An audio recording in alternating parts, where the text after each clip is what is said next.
네, 129번째 식물의 동면에 대해서 말씀드리겠습니다.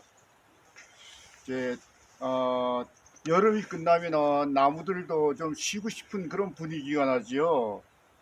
네, 근데 동면은 곰이나 들쥐만 할까요? 나무는 어떻게 할까요? 네, 나무도 곰과 똑같은 행동을 합니다. 네, 이제 곰은 연어를 먹는다거나 해서 그 단백질을 피하에 이렇게 저장하니까 뚱뚱해지죠. 그래서 이제 겨울을 나는데 나무도 마찬가지로 그 당을 피하에 피하 아니면 조직에다 저장해서 이렇게 겨울을 나는데 뚱뚱해지는 것만 다릅니다. 네, 나무는 뚱뚱해지지 않지요. 네. 그래서 이제 벚꽃이 9월이 되면은 벌써 잎의 색깔이 변하죠. 그것은 이미 영양분이 풀로 가득 차 있으니까 이제 광합성할 필요가 없다는 뜻입니다. 네. 이때부터 이제 동면이 시작되는 겁니다. 네. 그러니까 잎이 푸르다 하는 것은 아직 저장 탱크가 많이 남아 있다 그런 뜻입니다. 네. 그 뭐 곰은 이렇게 뭐 연어도 먹고 합니다만은 나무는 물만 먹지 않습니까? 근데 물이 얼으면은 도관이 터져서 곤란하게 되죠. 그래서 나무는 7월이 되면 벌써 이제 물을 빼기 시작합니다. 그러니까 7월부터 이미 겨울 나기를 준비한다고 봐야 됩니다. 네. 늦게까지 그 활동을 하는 나무도 있지요. 아직은 광합성을 좀 더 해야 된다. 아직은 저장 탱크가 좀 비었다. 그런 얘기고요. 축적한 영양 물질을 그 뿌리나 줄기로 보내야 되는데 그 보내는 시간이 좀 걸리는 나무들이고요. 또 엽록소를 분해해서 내년에 또 사용하려고 어딘가 저장해야 되는데 시간이 걸리는 것입니다. 네. 그 침엽수는요, 그러니까 그 겨울이 되면 그 잎에다가 왁스 코팅을 해가지고 수분 증발을 막지 않습니까? 아, 수분 증발을 막는데 그 활엽수들은 그 잎을 떨어뜨리지요.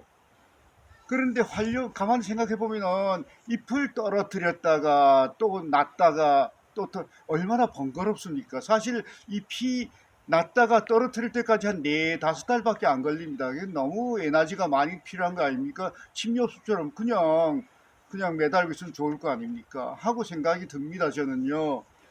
사실 침엽수는 활엽수보다 한 1억 년, 7천만 년 내지 1억 년 먼저 나왔고 최신 작품이 활엽수인데 최신 작품이 왜 그렇게 잎을 떨어뜨리고 달고 하는 번거로움을 갖게 됐냐? 학자들은 이렇게 설명합니다. 네, 겨울 바람에 잘 견디려고 또 눈에 꺾이지 않으려고 또 동면에 들기 전에 쓸데없는 것을 잎에 실려서 내보내려고 마치 우리가 잠자리 들기 전에 화장실에 가는 것처럼 이렇게 학자들 설명하지만 저는 납득이 잘 되지 않습니다. 그런 이유로 그와 같이 번거롭게 에너지 들어가면서 잎을 떨어뜨리고 달고 하는 것인가? 네, 우리가 숲을 가다 보면은 키 작은 나무들, 큰 키나무 밑에 있는 키 작은 나무들은 오래도록 푸른 초록색을 간직하고 있습니다. 그건 뭐냐? 키 작은 나무들은 키 큰 나무들이 잎을 달고 있었을 때 광합성을 못하지 않습니까? 밤나무 같은 경우에요. 밤나무 숲이 같은 경우에 불과 3%의 잎만 지표면에 도달하니까 그 잎 가지고는 광합성을 할 수가 없지요. 그러니까 그 애로를 겪다가 밤나무 잎이 다 떨어진 다음에 키 작은 나무들은 그때 활발하게 광합성을 하려고 하니까 초록색을 더 오래 간직해야 되는 겁니다. 평균 2주도 달고 있다고 합니다. 그런데 봄에도요. 이 키 작은 나무들은 큰 나무보다 2주 먼저 초록색이 나옵니다. 잎이 초록색이 됩니다.